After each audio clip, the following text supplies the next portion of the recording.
The first question is, my friend and her husband just found out they're both carriers for a rare genetic condition. They're considering using embryo selection to avoid passing it on. Is this a compassionate use of technology or is it a slippery slope? Tough questions because some of the genetic conditions that can be passed down are serious and things that could really change your life or the life of your future children.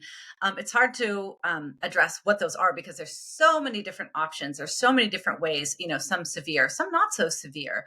And we actually just met with somebody who does genetic counseling for a profession to learn a little bit more about what genetic counselors do and how they walk people through the process of addressing potential issues or existing issues in their own life or the life of their children.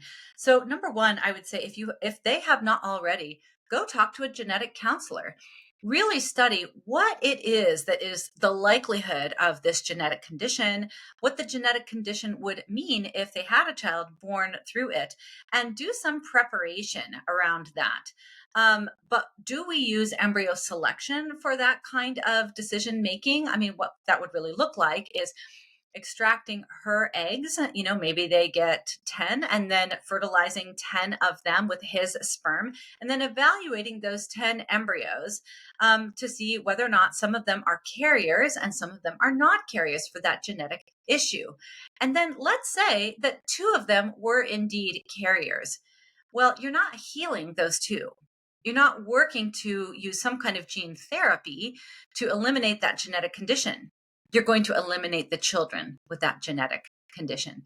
So, no, embryo selection is not the right path forward. It's not just a slippery slope, it's the cliff itself. It's not a slide down to something that could victimize children. It is the victimization of children.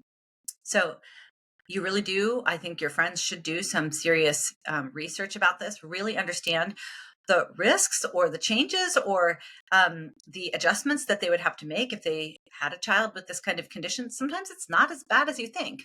And a diagnosis is not necessarily a prognosis. And so what you want is you want to make sure you're going into it with eyes wide open, but that you're never doing that on the backs of eliminating children who might have this genetic condition. Yeah, and you mentioned the genetic counselor gal we were talking to. She gave us some great resources too, so I'll just name them. One is called Imago Dei Genetics. So that's the Latin, I think, for made in God's image. It's IMAGODEI, genetics.com. There was one called Be Not Afraid.net, which is for prenatal testing. And then there was one, fetalconcerns.com. And so those are three resources where you can get some of those answers, but there are also people who aren't just going to encourage you to, hey, this is too difficult, let's abort the child, or, we're going to screen out anyone that might have challenges. So